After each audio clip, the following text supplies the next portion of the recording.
up, guys? It's Soundwave Jordan here, and today I am back with some Transformers Robots in Disguise. Now, this time, this isn't Transformers media news. This is my impressions on Transformers Robots in Disguise.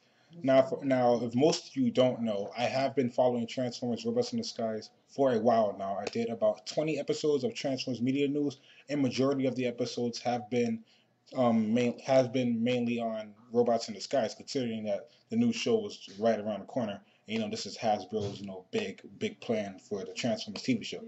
And today I'm here to talk about it with you guys, how I feel about it. What are my thoughts on it, and we can all talk about it in the comment section below too. So I'm excited to talk about it with you guys, and I'm also excited to see what you guys think regarding the show.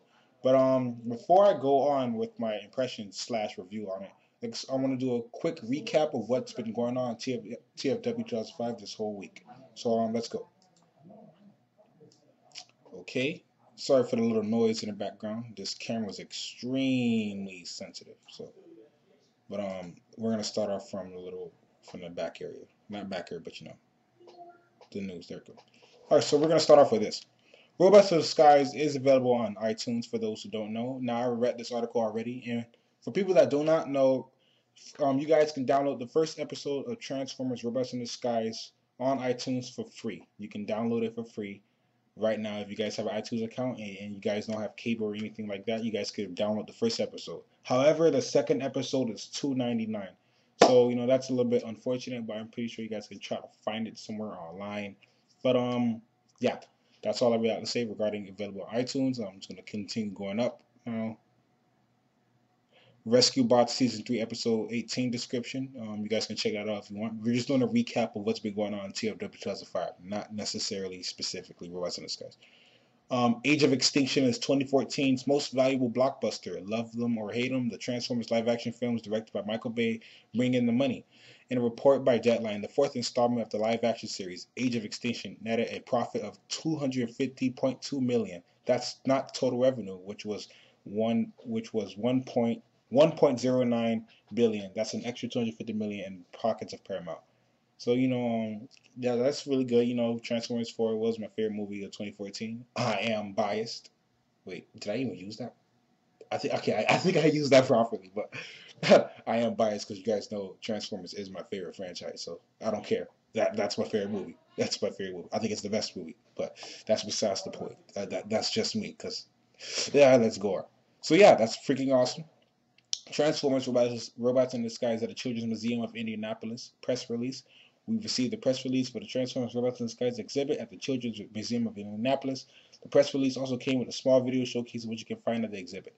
Now, like I said, I will not play this video because this is not what this video is about. It's about Robots in Disguise to review.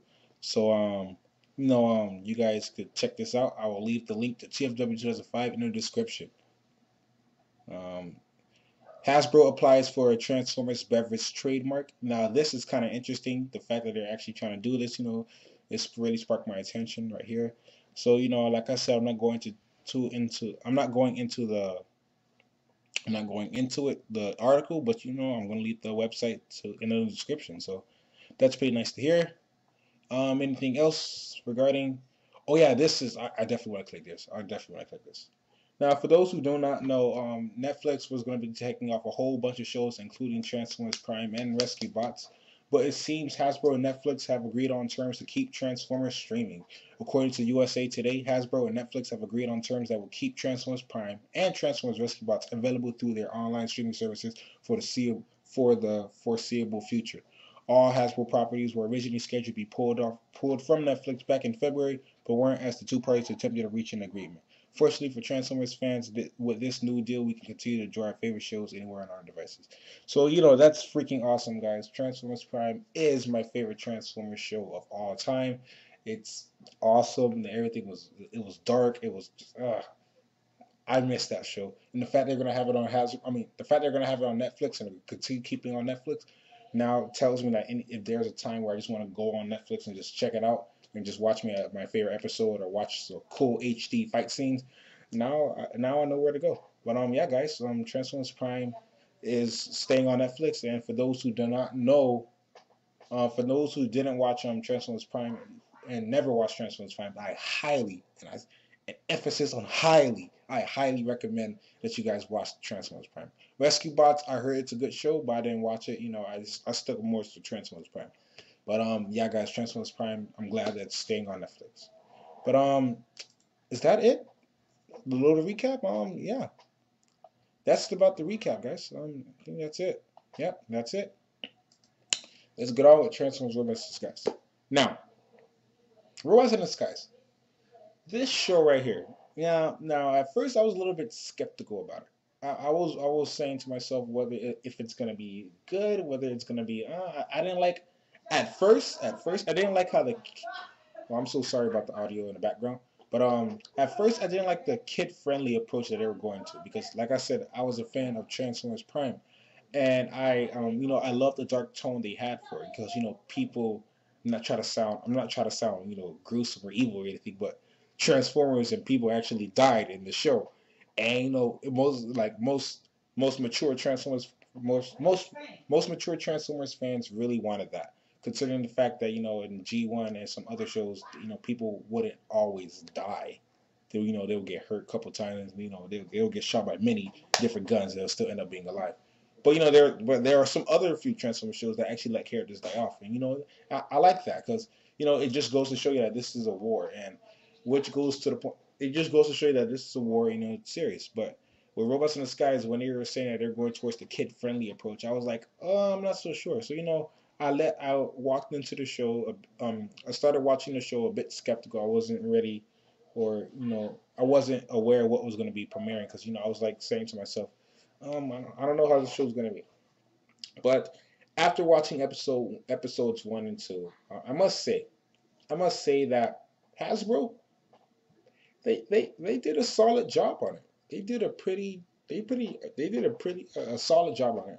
If I were to give it like a letter grade or something, I would give it like a B plus or something like that because it's like even though they went towards the kid friendly approach, there were still some action packed scenes which really caught my attention, especially with Underbite.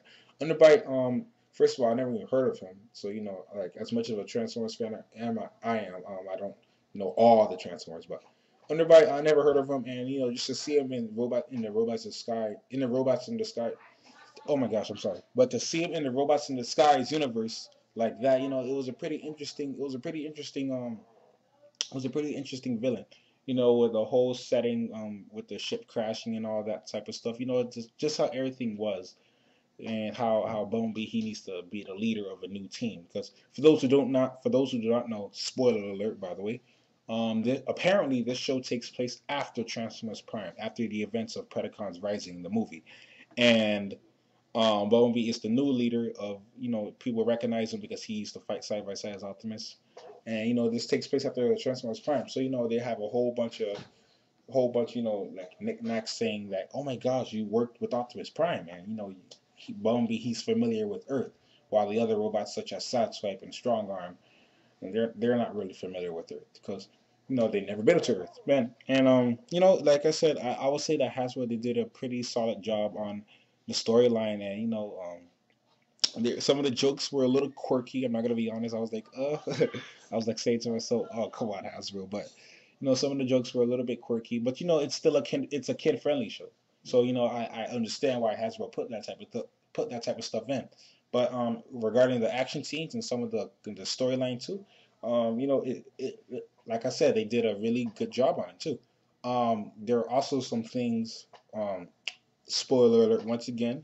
There were also things noting about Optimus Prime's death, because in the beginning of the episode, it was showing like Bumblebee was like reminiscing of Optimus Prime. He was seeing him like hallucinations and stuff like that. And Optimus Prime came back at the end of episode 2, and it really surprised me because I was like, wait, isn't he dead? So Optimus Prime himself doesn't even know why he's alive. So you know, they're probably going to explain it further down in the series, which I'm looking forward to. Can I say that I'm going to be consistent like I was with Transformers Prime? I'm going to be honest. I think I won't be consistent like I was with Transformers Prime. Because Transformers Prime, I will watch episodes every week. But this right here, I can't say I will be consistent. However, I will I will watch every episode, but I can't say it will be on.